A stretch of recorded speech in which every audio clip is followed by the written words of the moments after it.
A Voz dos Açores, com Graça Castanho.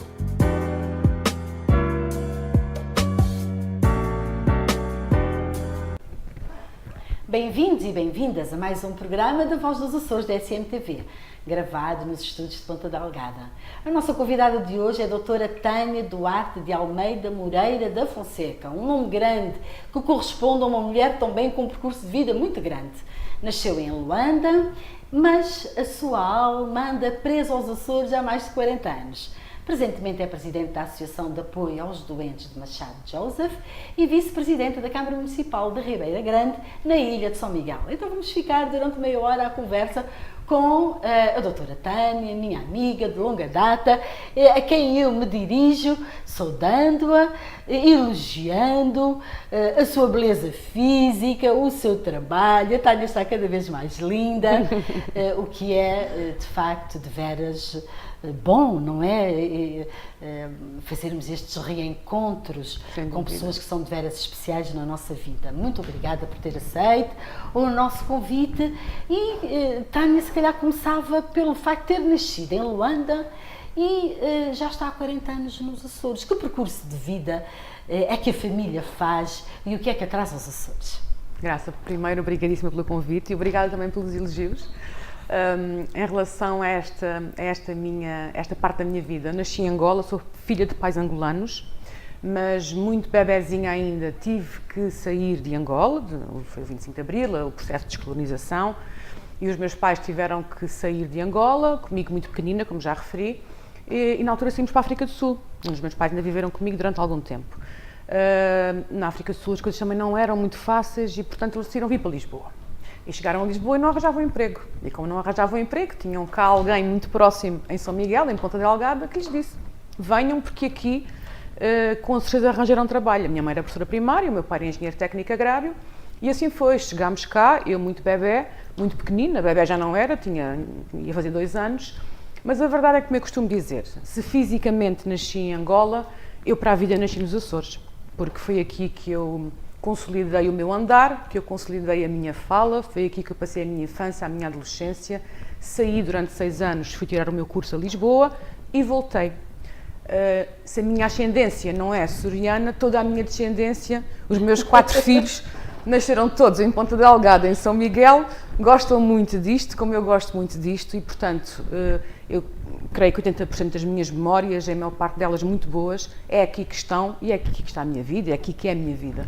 Tânia, nas conversas em família, o país de origem vem à baila, a família sente saudades, a Tânia já teve a oportunidade de voltar. A Tânia sente alguma afinidade com a África, de forma inexplicável? De forma não tão inexplicável quanto isso, porque embora eu tenha nascido aqui, como eu digo, para a vida, a verdade é que a minha educação e aquilo que os meus pais me foram transmitindo, a postura deles perante a vida, a atitude deles perante a vida, sempre foi substancialmente diferente da maior parte das pessoas que nos rodeavam. E havia uma abertura ao nível da comunicação, havia uma visão, havia ideias que eu já na altura ainda que criança achavam que eram mais modernas do que a maior parte das pessoas que nos rodeavam. E senti isso na minha infância e fui criada sempre permanentemente com referências à África, à Angola, com referências à comida, aos usos, aos costumes e, portanto, não nasci lá, cresci aqui, mas a verdade é que cresci sempre acompanhada dessas memórias que me foram marcando de alguma maneira, porque isso também nos vai moldando a nossa personalidade. E, como eu costumo dizer, acho que tenho o melhor dos 2 mundos. Tenho aquele espírito de ilhéu, que eu acho que é maravilhoso e que só quem cá vive é que sabe o que é que é. Que nos dá esta força interior para lutar contra as adversidades, que é isso que caracteriza um ilhéu, principalmente um açoriano. Encarar as tempestades e uma açoriana, encarar as tempestades, a força do mar, a força da natureza, os sismos, com uma resiliência muito grande e com uma capacidade permanente de reconstrução. Mas também traz aquele conhecimento do mundo mais alargado. Mais alargado. Que lhe tem trazido grandes benefícios. Que me tem trazido grandes benefícios, não só por estas questões que os meus pais me foram passando durante a minha educação, como pela própria possibilidade que eu tive de viajar muitas vezes, de sair da ilha, até porque a maior parte da minha família não estava cá, éramos um núcleo muito restrito e, portanto, sempre que podia eu saía. Eu lembro-me que a minha prenda por passar o ano letivo era ir para Lisboa passar férias com os meus primos e com os meus avós e com os meus tios.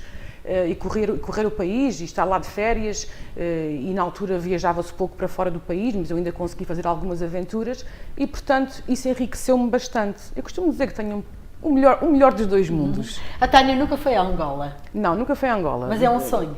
Gostava muito de ir e penso que a curto e médio prazo conseguirei ir, porque nós não conhecermos a terra que nos viu nascer, emocionalmente é complicado, como eu costumo dizer. Há sempre aquela saudade que nos mata. Há aquele desconhecimento de conhecer fisicamente o país onde nasci, o sítio onde nasci.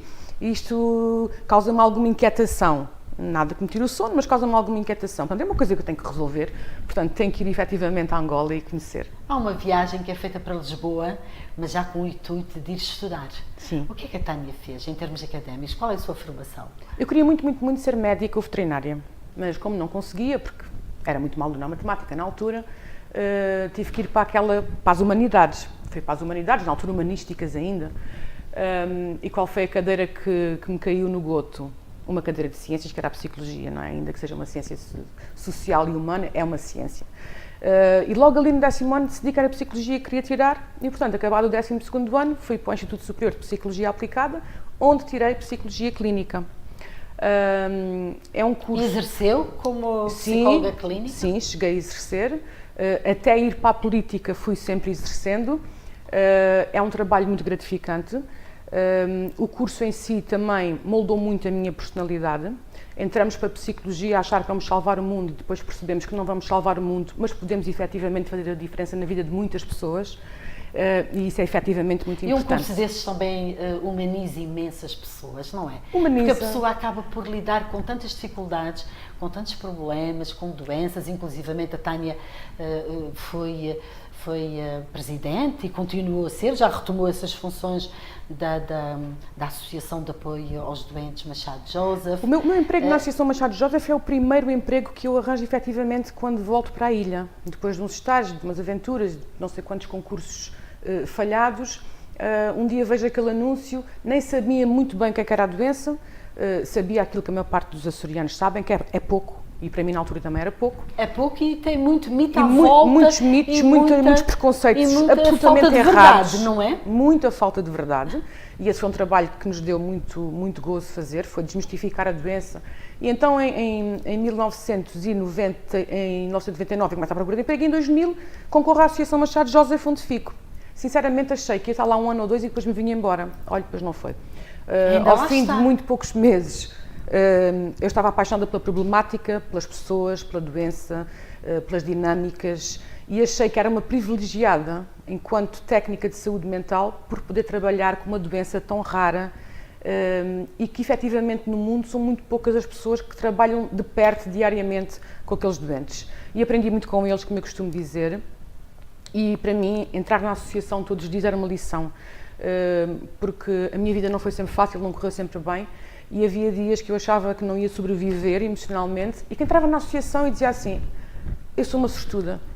O meu problema não é nada comparado com o destes meus utentes. Qualquer um deles trocaria o meu problema pelo deles. E, portanto, também me ensinou e me treinou uma resiliência que ainda hoje me acompanha e que me tem sido extremamente útil. Por isso mesmo estive lá 13 anos e só saio da associação para ir para a política. Tânia, Machado Joseph traz este nome inglês, não é? Inglês, de uma pessoa das nossas comunidades que teve essa doença e acreditou-se durante muito tempo que era uma doença açoriana. É o nome de duas famílias. Não está na hora de desmistificar junto dos nossos telespectadores e telespectadoras que esta não é uma doença açoriana. Não é uma doença açoriana, de maneira nenhuma, é uma doença que existe em todas as partes do mundo, ou quase todas, só que nos Açores tem uma prevalência, existe de uma forma muito mais exacerbada do que na maior parte do mundo. Porque havia também muitos casamentos consanguíneos. Exatamente, entre primos, dentro das mesmas famílias. E aí a doença fazia-se... Aumentou a prevalência, a existência da doença na população açoriana, principalmente nas ilhas de São Miguel e das Flores. E é precisamente por serem identificadas duas famílias nos Estados Unidos, uma na zona do Atlântico e a outra na zona da Califórnia, são identificadas duas famílias, uma com origem em São Miguel e outra com origem na Ilha das Flores, que dão precisamente o nome à doença, Machado Joseph. Era um José e um Machado, e então ficou Machado Joseph. Sim. E a investigação tem feito progressos? Hoje em dia já se vê uma luz no fundo do túnel para esses doentes? Há muitos estudos que têm sido feitos que nos dão luzes. Mas eu sou sempre muito cuidadosa em relação a essas luzes, porque tão ou mais importante do que investigar a doença, perceber a sua origem, as causas, a questão genética, os sintomas, é preciso depois procurar tratamentos, mas não esquecendo que esses tratamentos depois tem que haver um investimento por parte da indústria farmacêutica. E para a indústria farmacêutica investir no tratamento de uma doença que é rara, que tem muito pouca expressão na população em geral, nem sempre compensa. E por isso que às vezes também chamamos as doenças raras de doenças órfãs. São órfãs de medicamentos. Não porque eles não existam, mas porque às vezes as farmacêuticas não investem porque não veem um lucro a médio e longo prazo nessa mesma medicação. E então sai da associação e concorre à Câmara Municipal, integrada num elenco, saiu vitorioso. Como é que é o seu dia-a-dia na Câmara? Porque é vice-presidenta da Câmara, são muitas as responsabilidades. Efetivamente são muitas as responsabilidades e eu tenho aqui algumas áreas que são áreas muito complicadas, nomeadamente a área social e a área das obras particulares. Eu costumo dizer que são as piores áreas para alguém assumir numa Câmara Municipal, então, como é que é esse dia-a-dia? Como é que é esse dia-a-dia com essas áreas tão intensas? E veja bem, eu não é psicóloga, a trabalhar há 13 anos no IPSS, dava formação, tive consultório, mas de repente ver-me numa Câmara Municipal, e nós éramos todos muito novos, como sabe, e como toda a gente sabe, foi um executivo camarário eleito com uma média de idades muito baixinha. O Presidente da Câmara na altura tinha 29 anos e foi um desafio, e então tinha que aprender depressa. Eu percebi que tinha que aprender muito depressa e o que fiz basicamente foi procurar junto dos técnicos, dos colaboradores da Câmara Municipal, aqueles que me poderiam ensinar, não é? Com o respeito que eu tenho pelos técnicos, porque eu própria era técnica muito pouco tempo antes de ser eleita e portanto foi isso que eu fiz. E depois eu acho que isto também, de estar numa Câmara Municipal, passa muito, efetivamente, pela sensibilidade que se tem na gestão da relação com os municípios. Nós sabemos que a Ribeira Grande é um concelho extremamente problemático a nível social, com muita pobreza, com muitos estilos de vida complicados, com muitos dependentes de subsídios e, portanto, a abertura que nós tivemos no início de dizer nós estamos aqui para as pessoas, confirmou-se e ainda hoje se confirma. Isto continua a acontecer, a porta da Câmara está sempre aberta e eu penso que são muito poucas as pessoas que se dirigem à Câmara à procura de ajuda e que não têm uma resposta. Não digo uma resposta imediata, mas pelo menos serem acolhidos por nós, serem atendidos por nós, falarem connosco. Claro está que a minha anterior profissão e a minha anterior experiência profissional também me prepararam para isto, porque eu tive que trabalhar desde muito cedo a questão da empatia. E, portanto, é isto que eu tenho feito nos últimos 6 anos na Câmara Municipal. Cada pessoa que me vem pedir ajuda tem que ser tratada de forma diferente e olhar para ela e pôr no lugar dela e perceber o que é que posso fazer. Nem sempre podemos ajudar, mas podemos sempre tratá-los bem. E eu penso que isso faz diferença. As preocupações da vice-presidente são com as pessoas, mas também com os animais. Também com os animais. Porque a Tânia é uma apaixonada por animais. Sou uma apaixonada pelos animais e fiquei muito triste em 2013, quando fui para a Câmara e percebi que nós tínhamos um descuido total, quer em relação aos animais, quer em relação às questões da saúde pública, que são áreas que me são muito queridas, que eu estimo muito, nunca descuro as outras, antes pelo contrário, mas tenho sempre uma atenção muito especial a estas duas áreas a quem ninguém ligava nenhuma. E, portanto, foi uma aposta minha também, quer a questão do bem-estar animal dos animais que estão no nosso canil municipal, na Casa dos Animais, uma infraestrutura nova, relativamente nova, que nós tivemos o cuidado... Exemplar nos Açores. Quase toda a gente diz que sim, que é exemplar. Ainda há muita coisa para se fazer ao nível da política e do bem-estar animal, mas eu penso que já muita coisa foi feita, porque nós partimos do zero e acho que já vamos num ponto do caminho extremamente positivo. E as questões também da saúde pública, que percebi que não havia preocupação e nós temos tido aqui realmente alguma atenção, quer com a saúde mental, quer com a saúde física, com ações, com campanhas de sensibilização, com ações de prevenção, com muitas medidas pequeninas que vão fazendo a diferença na mentalidade e na saúde dos ribeiragrandenses. E que outros projetos é que a Tânia gostaria de destacar nas suas funções, do conjunto de iniciativas que vai desenvolvendo no âmbito das suas funções como vice-presidente da Câmara da Ribeira Grande? Eu penso que o maior feito do atual Executivo foi efetivamente a questão dos apoios sociais. Chegarmos a um concelho onde há muita pobreza, onde há muita carência e percebermos que tínhamos que criar alguns instrumentos de apoio à população. Destacando aqui o cuidado que nós temos tido com os idosos, com as pessoas portadoras de deficiência, com as crianças, e isto depois também na área da educação, não só na área social, mas também da educação. E criámos aqui uma série de instrumentos que permitem que algumas famílias em situação de grande aflição financeira nos procurem, que nós possamos ajudá-las.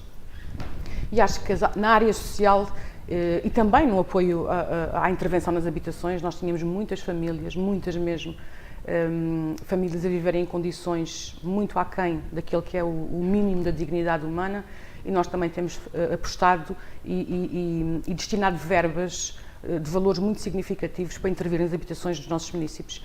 E isso são pequenas coisas que fazem uma grande diferença e acho que nos podemos orgulhar daquilo que temos feito a nível social.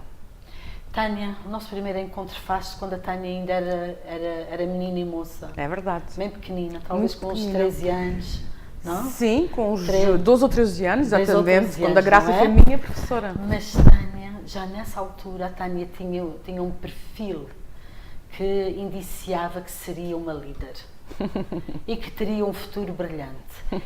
O que é que nos pode contar acerca deste seu enquadramento na política? Como é que isso processou? Como é que descobre que na política podia tão bem concretizar os seus sonhos? É verdade. Houve uma fase em que eu pus em questão como é que eu me iria sair como líder na política. Mas, como alguém me dizia outro dia, o perfil estava lá. Isto da liderança nasce connosco. Ou se tem ou não se tem. Eu penso que há algumas facetas da minha personalidade que me ajudaram, e depois há a tal questão da empatia e da psicologia e daquilo para o qual eu fui treinada, que também me ajudam. Mas uma coisa tem que complementar a outra necessariamente. Não basta só ter tendência para ser um bom líder, não basta só ter uma formação académica nesse sentido. Tem que estar as duas coisas conjugadas, e eu penso que no meu caso, efetivamente, as coisas se conjugaram. Talvez muito porque eu tenha crescido e tenha passado por uma infância em que tive que me desenrascar bastante. Tive que me socorrer muitas vezes de mim própria. E porque depois também estudei sempre, e isso também fez diferença na minha vida. Eu estudei sempre em escolas, em freguesias carenciadas e um bocadinho desestruturadas, e com muitos colegas meus vindos de famílias disfuncionais e muito pobres. E eu sentia que podia fazer a diferença naquelas dinâmicas. Então acho que desde pequenina comecei a treinar estas minhas características, e a liderança talvez tenha sido uma delas. Mas eu acho que efetivamente a minha principal qualidade, se assim se pode chamar, é efetivamente a capacidade de me pôr no lugar do outro. Eu acho que quando nós nos conseguimos pôr no lugar do outro e calçarmos os seus sapatos e tentarmos fazer o seu caminho, eu acho que tudo é muito mais fácil para nós decidirmos como é que vamos agir e o que é que vamos fazer. E é isso que eu tento fazer todos os dias. Não digo que consiga 100% do tempo, ninguém consegue, não somos máquinas, somos seres humanos, não temos um botãozinho que liga e outro que desliga, mas tento, sobretudo nos últimos 6 anos, porque todos os dias eu estou com dezenas de pessoas, elas nem sempre se portam bem. E é muito fácil a um político perder a paciência. Não podemos perder a paciência. Não podemos perder. Nós, quando somos eleitos, sabemos para o que é que vamos. E se não sabemos, temos que aprender rapidamente. E se não percebermos, se não aprendermos rapidamente, também temos que sair rapidamente. E a prioridade e a centralidade são as populações? São as pessoas. É o concelho, é a Ribeira Grande no meu caso, porque é o meu concelho, e é o bem-estar dos municípios, e garantir que, mesmo que eles nos vão pedir qualquer coisa que nós não possamos fazer, ou pedir alguma ajuda que nós não possamos garantir, porque nem sempre podemos. Por questões orçamentais, por questões legais, por questões regulamentares, nem sempre podemos. Por questões de competências, pelo menos tratá-los bem e que eles saiam de lá com a ideia de que houve alguém que não os conseguiu ajudar, mas que os tratou bem, que teve paciência e que tirou um bocadinho do seu dia para ouvi-los. Aspirações políticas? As aspirações políticas, ora bem, isto é sempre um assunto um bocadinho delicado e vou-lhe já explicar porquê. As mulheres na política estão subrepresentadas, continuam a estar subrepresentadas. Mesmo com as cotas? Mesmo com as cotas, com a lei da paridade. As cotas são uma infelicidade, mas é uma infelicidade necessária. enquanto a mentalidade não muda e a concordo. meritocracia não é o regime vigente. Vamos explicar o que é isso da meritocracia, porque nós estamos a falar para uma audiência muito vasta. Ora não bem, é? a meritocracia As pessoas... é o quê? É quem lidera e quem tem o poder assumir que as pessoas devem ser promovidas pelo bom trabalho que fazem. Então não se respeita o mérito do trabalho das pessoas. Muitas vezes não se respeita o mérito, muitas vezes favorece-se as pessoas que estão à volta e que dizem sempre que sim, as pessoas que fazem aquele elogio barato, os manipuladores, as pessoas que andam sempre à volta, bajuladores, aqueles a quem se devem alguns favores. Portanto, isto é então parte há muitas mulheres com mérito que deviam que não estar são na reconhecidas, política sim, por sem direito dúvida. e às quais lhes são cortadas essas São possibilidades. cortadas essas possibilidades e há muitas que até têm o bichinho da política dentro de si, mas nem ousam chegar-se à política, porque acham à partida que estão com as pernas cortadas. Mas a Tânia tem esse conhecimento de base e certamente não vai fazer este percurso, nem vai cair nessa armadilha, porque é uma mulher com ferramentas para poder lutar eu não vou cair nesta armadilha. Esses preconceitos e essas práticas. Sem dúvida nenhuma, não vou cair nessa armadilha, até porque os políticos, os partidos, a sociedade em geral têm que perceber que as pessoas não são objetos, não são instrumentos. E se serviram numa altura não podem ser descartadas logo a seguir. E, portanto, eu vejo isso desta forma e acho que a minha preocupação é relativa, porque na política há tão poucas mulheres que quando há mulheres que dão provas que são capazes, têm que ser aproveitadas. Portanto, a gente parte do pressuposto que os partidos políticos vão aproveitar de forma inteligente as poucas mulheres, esperemos que daqui a alguns anos não sejam poucas, sejam muitas, mas que para já que vão aproveitando as poucas mulheres que vão dando provas. E não há muito palco para as mulheres. Eu tive o meu. Felizmente tive o meu e pude provar o que valho. Não faço tudo bem, como já disse, também erro, como toda a gente erra, mas faço um balanço extremamente positivo da minha ação política. E como eu costumo dizer, gosto muito daquilo que a política me permite fazer, não gosto daquilo que a política tenta fazer comigo. Ou seja, a política dá-nos a capacidade, e no meu caso, numa autarquia, de todos os dias, e quando digo todos os dias, é todos os dias mesmo, de segunda a segunda, de ajudarmos as pessoas e de resolver problemas. E isso é fantástico.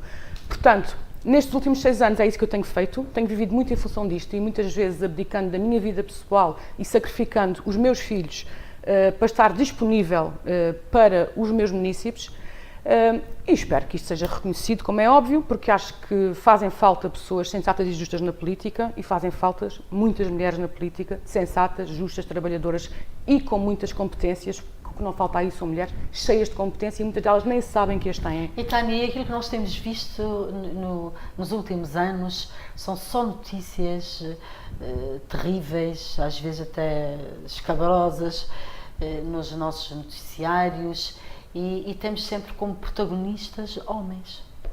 Vai falar em relação... O que é uma coisa, sei lá, a corrupção... Corrupção, violência doméstica... Graças, violências, os atropelos aos direitos humanos... E isso deve levar-nos a questionar, não é? Deve levar-nos a questionar.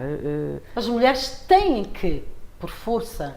A mulher ainda continua a ser a maior parte... do seu bom senso, tem que ter um papel mais preponderante e afirmarem-se e ganharem o respeito. A gente sabe que não são só os homens que prevaricam, não são só os homens que espancam, não são só os homens que violam, mas a verdade é que, na maior parte dos casos, o protagonista normalmente é um homem. E isso faz-nos pensar que a mulher ainda está muito subjugada, que a mulher ainda tem um percurso muito grande para fazer para deixar de ser o sexo mais fraco. E às vezes a pessoa diz isso porque és feminista. Não, eu não sou feminista. Para mim o feminismo não é... Eu não defendo que a mulher seja superior ao homem. Eu acho que tem que haver a tal igualdade, o tal equilíbrio. O homem não é mais que a mulher, nem a mulher é mais que o homem. Tem que haver aqui uma relação de complementariedade. Tem que se completar um ao outro. Há coisas que eles fazem melhor, há coisas que nós fazemos melhor. Mas há uma coisa definitivamente que tem que ser igual, que é o respeito. A Tânia tem 4 filhos. 4 filhos. Uma família grande. Muito grande. E nós estamos a falar de ensinamentos, de valores, de princípios. Como é que faz essa abordagem junto dos meninos e das meninas? Filhas é só uma, não é? Não, são 2 rapazes e São 2 dois. raparigas. São dois casalinhos. O mais é que velho, aborda essas vai fazer questões? 24 anos e a mais nova vai fazer 12. Como é que vai contrariando estas tendências, estas mentalidades dentro de casa? Porque as crianças depois também trazem modelos da própria sociedade e reproduzem-nos em casa. Sem dúvida. E o que é que a Tânia faz para ir contrariando e para também dar uma margem de manobra e de igualdade às filhas dentro de casa? Eu faço questão, sempre fiz, de ter uma relação muito aberta com os meus filhos. E consoante eles iam crescendo e evoluindo mentalmente, eu ia adequando a minha comunicação, mas ela pautou-se sempre por uma grande sinceridade, uma grande frontalidade e chamar os bois pelos nomes. Nunca criei fantasias, nem expectativas vãs na cabeça dos meus filhos e nem nunca lhes pedi aquilo que eles não me poderiam dar. E alertei-os sempre para os perigos que estão à volta deles. A questão do bullying, a questão da pedofilia, a questão da iniciação à vida sexual, a questão das relações com os amigos, entre os grupos, a questão da competição doentia que há hoje em dia. Tudo isso eu pelo menos tentei e acho que fui conseguindo desmistificar, desmontar, desmanchar e fazer com que eles fossem seres humanos o mais seguros possíveis de si próprios. E perceberem que quando lhes faltasse a segurança que eu estaria sempre aqui para eles, mesmo que estivesse no meio de uma reunião, lhes atenderia o telefone, mandasse uma mensagem a dizer já falamos. E a primeira coisa que fazemos quando chegamos a casa é efetivamente falar. E portanto, mas noto uma grande diferença dos meus 2 filhos mais velhos, por exemplo, aos meus 2 filhos mais novos.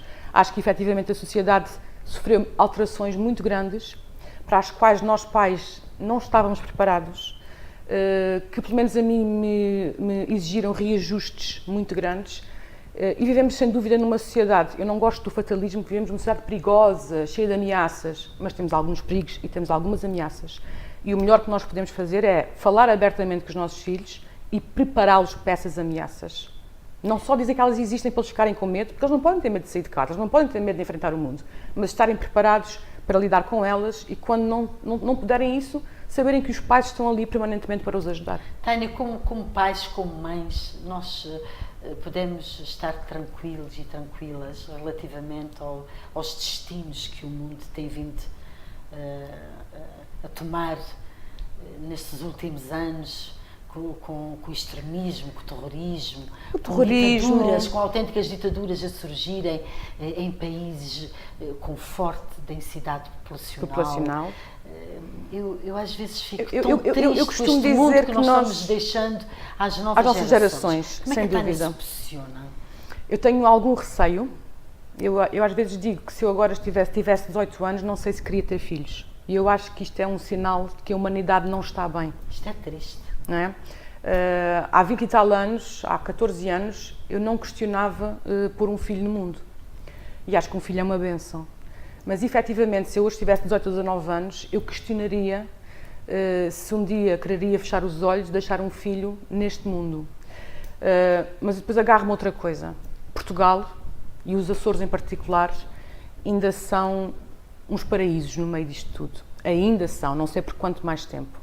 E, portanto, eu acho que neste momento viver neste país, apesar de muitas coisas que estão menos bem, viver em Portugal dá-nos um sossego que eu acho que já há em muitas poucas partes do mundo. Muitas poucas partes. Qualidade de vida, segurança. Muita qualidade de vida, porque nós quando começamos a ver e a pensar e bem nessas questões do terrorismo, as questões religiosas que me preocupam imensamente, quando há pessoas que acham que há que matar por Deus, Deus não quer que ninguém mate, as decisões políticas, a iminência de uma nova guerra mundial, por exemplo, as questões da droga, as questões das próprias relações entre as pessoas que estão cada vez mais afastadas umas das outras e em que é cada vez mais difícil ter amizades, ter pessoas em quem confiar. Tudo isso nos faz pensar até que ponto é que é justo termos filhos. Mas a verdade é que nada melhor que ter um filho e se pudermos ter ainda neste país, neste cantinho do mundo que ainda está salvaguardado destas coisas, que têm os seus problemas, mas que são problemas muito pequeninos comparado com o resto, é aproveitar. Tânia, o seu discurso vive muito de assertividade, de rigor, de tecnicismo, mas depois já há este coração mole que se vai desdobrando em afetos, em emoções. E falou aí da religião. A Tânia é religiosa. Eu vejo-a todos os anos na festa de Assunção de Cristo. Eu sou mais espiritual do que religiosa. Como é que vive Tenho essa uma espiritualidade? Tenho uma fé, acredito em Deus, acredito que isto tudo e o mundo em que nós vivemos tem que ter sido criado por algo muito superior. Não sei se o Deus em que eu acredito é igual ao dos outros todos, ou das outras pessoas. Sei que entro numa igreja e que me sinto extremamente bem. Sinto que gosto de falar diretamente com Deus. Sinto que gosto muito de olhar para um crucifixo por aquilo que ele representa, de alguém que veio ao mundo e que sofreu para nos deixar um rol de exemplos e um mundo melhor. E tenho efetivamente, mas isso como quase todos os açorianos têm, um respeito, uma admiração, um carinho muito grande pelo Senhor de Cristo dos Milagres. A vida é uma caminhada feita de aprendizagens e algumas delas bastante dolorosas. O que é que sai Muito de positivo dolorosas. de tudo isso? Desses altos e baixos que vão caracterizando as vidas, as Da maior nossas parte das vidas, as pessoas. nossas vidas das mulheres, com filhos, com filhas, com relações, também com divórcios pelo meio, própria. O que é que sai de tudo isso como sendo uma força inspiradora para os nossos telespectadores e telespectadoras que nos ouvem pelo mundo fora? Eu costumo dizer que nós às vezes queixamos-nos muito, e eu também há alturas em que me queixo muito da minha vida, mas a verdade é que se eu voltasse para trás eu não me dava nada. Não me dava nada, e eu fiz as neiras, não é? Como Porque todas cada as momento pessoas. foi uma Foi aprendizagem uma aprendizagem. importante. Um dia não seria quem sou se não tivesse passado por tudo aquilo por que passei. As coisas boas, as coisas menos boas e algumas coisas mesmo muitíssimo más. E eu tinha uma professora e eu costumo dar este exemplo muitas vezes. Nós não temos que dizer que somos assim porque passámos por isto e por aquilo. E que os nossos traumas nos marcaram e que somos pessoas desagradáveis ou amargas ou infelizes por causa dos nossos traumas. Não. Nós temos que olhar para os nossos traumas com respeito e dizer assim: eu, apesar dos meus traumas, apesar de tudo o que eu passei, estou aqui, sou uma pessoa afável, sou uma pessoa doce, bem disposta, tenho tudo guardado nas gavetas certas, porque a gente tem que ir guardando as coisinhas todas, e de vez em quando ir Mas lá, está tudo arrumado. para a gente se relembrar que houve momentos efetivamente muito maus e que nós continuamos a ser pessoas como deve ser, Mas, apesar Tânia, dos momentos maus. e para evitarmos também determinadas opções, determinados caminhos cujos resultados nem sempre são os melhores. Cujos resultados nem sempre são E os caros melhores. amigos e caras amigas, a nossa meia hora já passou nesta conversa deliciosa com a doutora Tânia, vice-presidente da Câmara Municipal da Ribeira Grande. Vamos despedir de todos e de todos, dizendo o mesmo de sempre. Não se esqueçam, sejam felizes.